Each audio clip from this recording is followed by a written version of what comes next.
Bienvenue sur Ici Éco. L'électricité du Liban EDL a annoncé que la question de l'alimentation en électricité a été résolue grâce à la coopération avec l'Irak. Bagdad a ainsi donné son accord pour permettre l'embarquement des quantités nécessaires de carburant dans le cadre de l'accord d'échange de fuel en contrepartie de l'autorisation de décharger la cargaison de gazoil du mois de janvier 2025 fournie à l'EDL par le ministère de l'Énergie. Cette cargaison était bloquée depuis le 17 février 2025 au large de la centrale de Deir Ammar en raison de la litige dans les tests concernant les spécifications du carburant. Par conséquent, le fournisseur public a annoncé que depuis le 26 février, les mesures préventives prises au cours des 2 dernières semaines afin d'éviter un blackout total ont été suspendues. Une distribution de 6 à 8 heures d'électricité par jour devant être assurée à travers tout le Liban.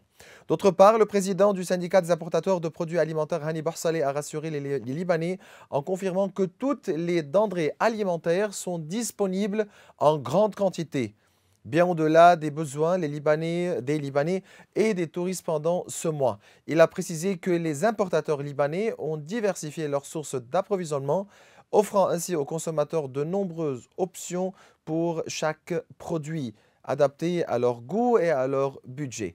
Concernant les prix, il a confirmé que ceux des produits alimentaires au Liban restent stables avec de légères variations dues aux fluctuations mondiales des prix de certaines matières premières alimentaires.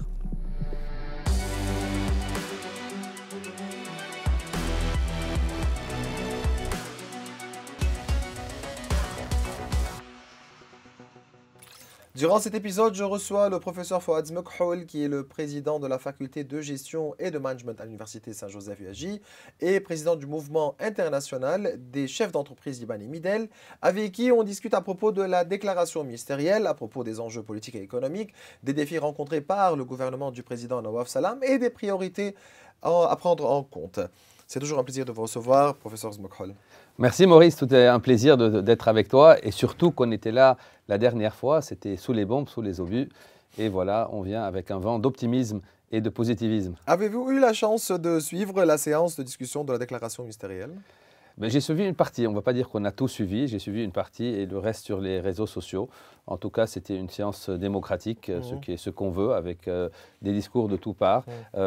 Certains positifs, c'est vrai, qui veulent reconstruire un État qui est notre priorité, reconstruire un pays, reconstruire l'économie. Et d'autres qui sont dans ce qu'on appelle en anglais un sorte de denial, qui veulent rester sur l'ancienne, je dirais, l'ancienne habitude que nous avons. J'espère qu'on va être sur une vision commune. Mais quels sont vos commentaires sur cette déclaration ? Regarde, très honnêtement, Maurice, je vais aller un pas en arrière un peu pour revenir qu'aujourd'hui, c'est vrai qu'on était dans un pessimisme dramatique, on était dans un gouffre où on ne voyait pas du tout de lumière, on était en train de creuser vers le noir et tout d'un coup, on voit une lumière, on voit certains rayons de soleil qui pénètrent dans ce gouffre où nous sommes.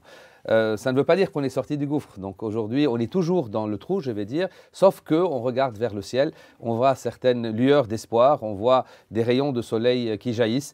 Donc on est allé d'un pessimisme, d'un vraiment, je dirais, où on était cloîtré, jusqu'à un positivisme et un optimisme. Et je le dis de tout cœur, vraiment ce qu'on ne voyait pas depuis des mois ou des années, ça s'est passé en quelques jours, quelques minutes, quelques mois, avec divers messages positifs. Mais il faut toujours l'accepter, qu'on est toujours dans le trou. Ce n'est pas qu'on est sorti du trou, sauf qu'aujourd'hui, la confiance et l'espoir, c'est des piliers centraux pour reconstruire un État, reconstruire une économie et s'attendre à une période, je dirais, estivale et une bonne période, je dirais, des fêtes de Ramadan, de Pâques, d'été et autres.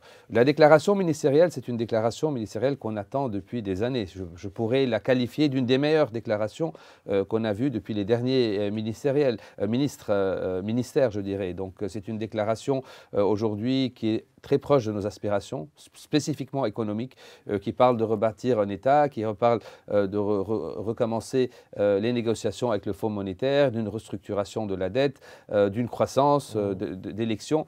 Donc honnêtement, on ne peut pas demander plus de la déclaration. Mais pour revenir sur le réalisme, entre la déclaration d'habitude et ce qu'on dit et qu'on écrit et ce qu'on fait, il y a d'habitude un grand gouffre. J'espère que ce gouffre ne sera pas sur ce ministère. Je pense que le président Nawaf Salam, une grande partie des ministres qu'on connaît, que je salue, qui viennent avec beaucoup de bonnes intentions, qui ont réussi dans le secteur public ou privé ou éducatif, qui viennent pour une période d'une année et demie. Donc il faut très bien être très honnête et réaliste avec nos téléspectateurs et leur dire qu'on ne peut pas, en un an et demi, faire ce qu'on n'a pas pu faire sur des dizaines d'années. Donc vous êtes convaincu que c'est un gouvernement fondateur? C'est un gouvernement fondateur, j'espère, du nouveau Liban qu'on veut. C'est un gouvernement, je vais l'appeler même transitoire, plus qu'au fondateur. C'est un gouvernement qui, techniquement, et suivant la Constitution, ne va pas voir plus que 15 mois. Et j'espère qu'il ne le voit pas, avec toute mon amitié aux personnes présentes, techniquement et suivant notre Constitution. C'est un gouvernement qui va avoir 4 priorités. Et c'est important de les maintenir et de redire avec tout le réalisme que ce n'est pas un gouvernement qui va réduire tous les problèmes. Le premier, c'est un gouvernement électoral. C'est-à-dire qu'il aura la lourde tâche d'organiser les élections municipales en l'année 2025 et les élections législatives en 2026. Et j'espère des élections transparentes avec une bonne gouvernance. Et je dois dire quand même, envoyer un clin d'œil à tous les téléspectateurs où on aura des hauts taux de participation. Parce que si on garde les mêmes taux de participation, qu'on ne s'attende pas au changement. Le vrai changement, à mon avis, va venir des électeurs qui ne lisaient pas avant pour diverses raisons. Et on doit augmenter notre pourcentage d'élections de 50 à 60, 65, 70 pour espérer un changement. La deuxième priorité, c'est reprendre les négociations et les discussions avec le Fonds monétaire international. Encore une fois, peut-être le Fonds monétaire, il faut insister, ce n'est pas le Fonds monétaire qui va régler nos problèmes. Ce n'est pas les 4 milliards promises par le Fonds monétaire sur les 4 ans qui vont régler nos problèmes. Mais par contre, c'est un passage obligatoire parce que le Fonds monétaire aujourd'hui… Sous quelles conditions? Aujourd'hui, je vais y arriver, va aujourd'hui nous aider à imposer des réformes qu'on n'a pas pu faire sur les dizaines d'années. Le Fonds monétaire, encore une fois, ce n'est pas lui qui va mettre seulement ces conditions. Il va demander des lois contre le blanchiment, des lois pour combattre le terrorisme, des lois pour combattre l'économie noire, le cash économique qui sont nos demandes. Quand on va venir pour discuter de la restructuration bancaire, qu'on va parler des dépôts, évidemment, on a aussi nos conditions. Le Fonds monétaire, on va négocier avec lui. À aucun moment, j'ai dit qu'on vient, on dit « Ah oui, le Fonds monétaire, on met… » Il a dit ça, il faut faire ça. Voilà, donc c'est une négociation. Et à dire qu'on n'a jamais pu vraiment négocier. Enfin, tout ce qu'il y a eu, c'est des discussions. On se rappelle ici très bien de la façon des discussions, dont le gouvernement de la Générat avait négocié. Voilà, c'était même pas c'était des discussions, Maurice, parce qu'on est arrivé sur un accord préliminaire en 2022, et puis cet accord s'est arrêté parce qu'il n'y avait pas de président de la République, il n'y avait pas de Premier ministre, pas de ministère, donc le Fonds monétaire ne négocie pas plus. Sur cette question importante, il faut dire que le Fonds monétaire, quel que soit ce qu'il va faire, les fonds qu'il va avancer ne vont jamais servir. Nous avons besoin du Fonds monétaire beaucoup plus pour revenir dans la sphère internationale, que les pays donateurs rebâtissent la confiance avec le Liban. Et le Fonds monétaire ne prêtera pas, le Fonds monétaire n'est pas une association de bienfaisance. Le Fonds monétaire est une banque qui prête aux États. C'est ça. Donc il va prêter suivant le PIB du pays, suivant les rentrées de l'État. Donc avec notre PIB de pas plus de 20 milliards légalement et les entrées de l'État qui sont encore extrêmement timides, on ne peut pas espérer plus que 3 à 4 milliards sur les 4 années. Mais par contre, des vraies négociations, revenir sur, je dirais, la légalité internationale, en tout cas monétaire, c'est ce qu'on a besoin. Troisième priorité, qui est extrêmement importante, c'est remplir les places vacantes. On a plus que 300 places vacantes de première catégorie vides, que ce soit du gouverneur de la Banque centrale, du commandant en chef de l'armée, des forces de sécurité, du directeur général du ministère des Finances, du directeur général du ministère de l'Économie. Je parle des postes qui sont importants. Et des postes clés. Et des postes clés. Donc aujourd'hui, on a ces postes et ce gouvernement aura la lourde tâche, j'espère, de mettre les bonnes personnes à la bonne place et qu'on ne va pas sur des divisions politiques, sectaires et autres. Donc c'est ces personnes-là avec qui on va traiter sur les prochaines années. Donc ce ministère et ces ministres qui seront là sur 1 an et demi, ils vont nommer des personnes qui sont là sur 3 ou 4 ou 5 ans à venir. Donc ils ont une tâche extrêmement importante de bâtir l'État avec les personnes productives et non les personnes qui vont représenter parti. Quatrième, qui est peut-être la plus difficile, c'est présenter un plan de restructuration bancaire et financier. On ne peut plus, après 5 ans, parler de ce point. Permettez-moi, vous avez bien mentionné le terme confiance.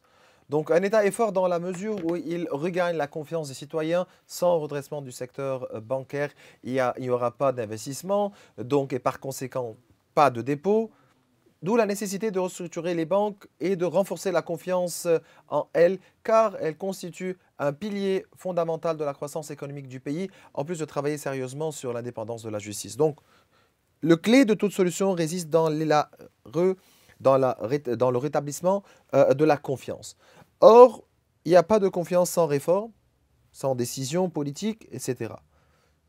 Par où faut-il commencer? Regarde, très honnêtement, pour ne pas rentrer sur le jeu qu'on a longtemps discuté, responsabilité de l'État, responsabilité des banques, responsabilité des déposants, c'est un point qu'on discute depuis 5 ans. J'ai envie aujourd'hui, avec toi, de proposer un plan de repaiement, en tout cas, des dépôts de façon extrêmement claire et nette. Si tu me permets quelques minutes, parce que c'est la première fois que je parle et je suis extrêmement convaincu.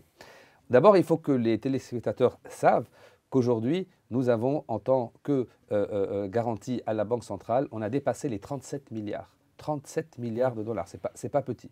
Comment ces 37 milliards aujourd'hui sont divisés?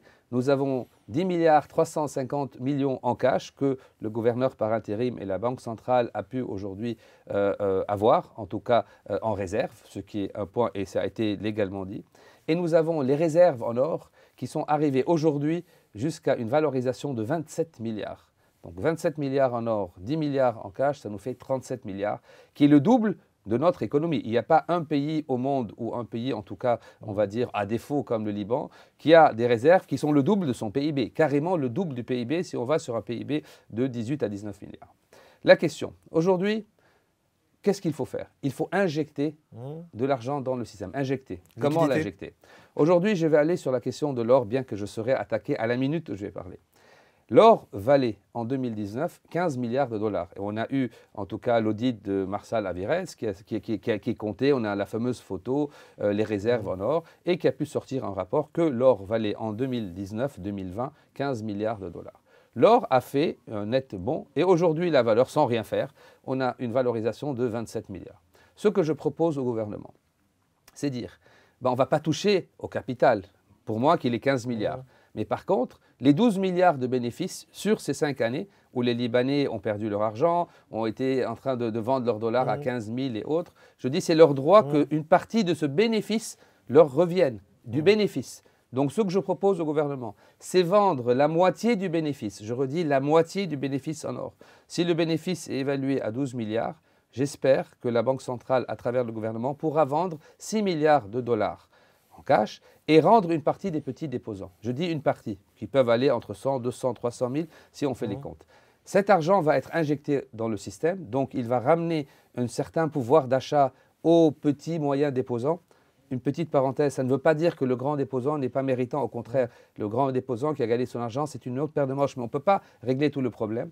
On injecte de l'argent dans le système, donc on ramène la confiance du déposant, la confiance sur les banques. On refait marcher le rouleau compresseur parce que ces milliards de dollars qu'on injecte dans le système, c'est très bien.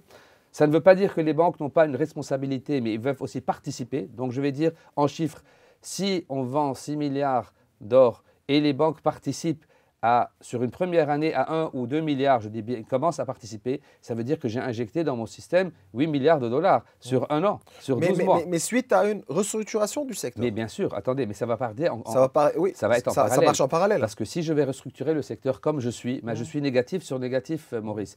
Quand on ça ne fonctionne pas. Quand on est en train de parler d'acquisition et de fusion. C'est négatif et négatif. Tu ne peux pas faire une fusion-acquisition sur négatif-négatif. Tu dois restructurer. Il y a certaines banques qui, elles, sont prêtes à recommencer à travailler, sans les nommer parce que peut-être j'oublie quelqu'un, et d'autres qui, elles, ne veulent pas continuer, c'est très clair. Mais pour faire ça, il y a des banques qui peuvent continuer. Mais exactement, mais pour faire ça, je suis obligé de réinjecter de l'argent dans le système. Encore une fois, aux déposants en priorité. Moi, je dis ça pour le déposant, bien avant en priorité. Une fois que j'injecte, bien sûr qu'il y a une restructuration et recapitalisation, parce que qu'on le veuille ou pas, le capital, c'est terminé. Il faut recapitaliser. Mais quelle banque, dans la logique, va recapitaliser s'il n'y a pas une restructuration claire? Quelle banque va recapitaliser s'il n'y a pas une partie de ses dépôts, de ses propres dépôts qui vont revenir? C'est ça le système. Parce que très bien, c'est clair. Donc aujourd'hui, ces 4 points au gouvernement, ils peuvent le faire sur 12 mois, même pas 15 mois, Maurice. Et je donnais un plan très clair, même s'il va être critiqué, mais vaut mieux critiquer une proposition que critiquer des points généraux. Je veux combattre la corruption, je veux rendre l'argent aux déposants. C'est-à-dire, c'est des promesses qu'on écoute, ça fait 5 ans, mais c'est toujours des grands titres. Ce que je veux dire, et je vais terminer sur ça, qu'aujourd'hui, les grands titres, on n'en veut pas sur les 15 mois à venir. On veut un plan très clair. Au moins un plan qu'on critique, et mieux de ne pas qu'avoir un plan et rester dans les généralités. Proposez-moi une restructuration du secteur bancaire. Regarde, la Il faut faire restructuration, comment? la restructuration doit commencer à revenir à rendre une partie des dépôts, je dis bien de cette façon, doit partir d'une recapitalisation. Il faut recapitaliser, que ce soit les mêmes conseils d'administration, des nouveaux partenaires ou d'autres. Donc ça, c'est un point essentiel.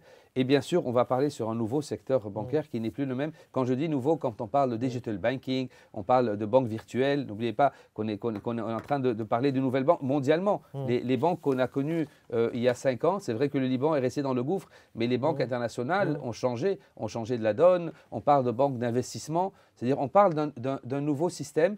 On ne parle plus de 50 banques, on parle de 5 à 10 banques qui ont envie de continuer. On parle des banques qui auront des sécurités, on parle des banques qui vont suivre les accords de BAL 1, BAL 2, BAL 3. Donc c'est un secteur qui devra être structuré, qu'on devait faire depuis bien longtemps, mais qui doit être bâti sur une confiance très claire. Même si la confiance du déposant ne va pas tout de suite revenir, l'importance de la banque, c'est pour financer la croissance économique. On ne peut pas parler de croissance économique, ni de croissance du secteur, où est la responsabilité mais du secteur immobilier spécialement. Ça, c'est clair. Si on n'a pas de banque, aujourd'hui, notre économie a pu survivre, mais on parle d'une économie de 18-19 milliards, ce qui n'est pas suffisant. Mais dans cette approche-là, où est le rôle de l'État?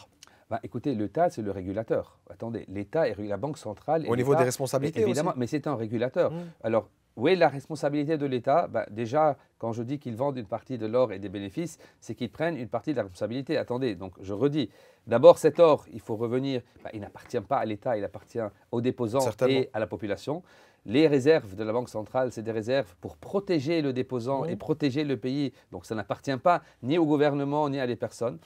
Les responsabilités, évidemment, quand on va rentrer sur une restructuration, ça va être divisé. Tu connais très bien mon avis que j'ai souvent dit que la plus grande part de la responsabilité, c'est l'État qui a dépensé l'argent. Et bien sûr, évidemment, et je réinsiste, qu'il y a bien sûr une responsabilité des banques qui doivent participer. Et il y a une responsabilité à certains déposants que personne ne se fâche, qui vont suivre et ils le savent. Mais par contre, faire porter aujourd'hui aux déposants la lourde perte, ce qu'on a vu sur les 5 années qui ont passé, qui ont porté plus que 90% de la perte jusqu'à aujourd'hui, c'est un crime qu'on ne peut pas oublier. Mais vous appuyez aussi l'approche en ce qui concerne le fonds d'investissement. Écoutez, évidemment, le fonds d'investissement, c'est une des parties. Bien sûr, c'est d'avoir aujourd'hui un fonds. Donc, il présente une solution évidemment, aussi. Évidemment, mais tout ça doit être relié. Aujourd'hui, si je vais dire aux déposants, je vais faire un fonds d'investissement et je vais te rendre dans les 10 années. Et je lui dis que dans une semaine ou dans un mois, tu vas venir prendre le dépôt entre 100 et 200 000. Qu'est-ce qu'il va me répondre, le déposant?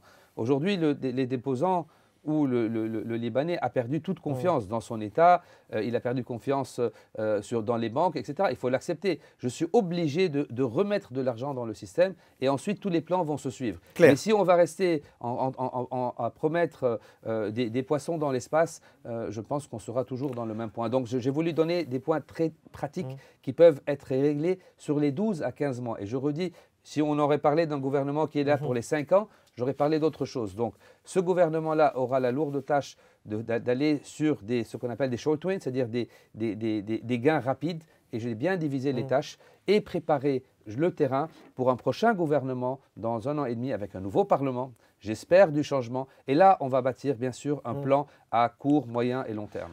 Le gouvernement s'oriente actuellement vers l'approbation du projet de budget 2025 par décret, afin de ne pas perdre davantage de temps et de commencer à préparer le budget 2026, tandis que le Parlement pourrait introduire les amendements jugés nécessaires tout au long de l'année en adoptant des lois adaptées aux besoins. Considérez-vous une approche, ou bien cette approche comme judicieuse? Regardez, l'approche est judicieuse. Ou est-ce qu'on va rentrer de nouveau dans un désordre budgétaire? Regardez, honnêtement, nous sommes dans le désordre budgétaire parce que si on va suivre le budget qui était préparé, ben déjà le budget était à déficit avant la guerre et avant les destructions.